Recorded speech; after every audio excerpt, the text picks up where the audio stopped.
तर नांदेडच्या किनवटमध्ये आदिवासी समाजाचा भव्य मोर्चा पाहायला मिळाला आहे। इतर जातीला एसटी प्रवर्गातून आरक्षण देण्यात येऊ नये आंदोलकांनी ही मागणी केली। आरक्षण बचाव मोर्चातून आदिवासी समाजाची ही मागणी पाहायला मिळाली।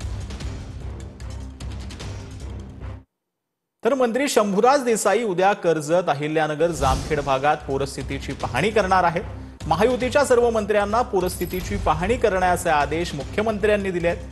पंचनामे झाल्यानंतर सरकार शेतकऱ्यांना मदत करेल असं शंभूराज देसाईंनी म्हटलेलं आहे।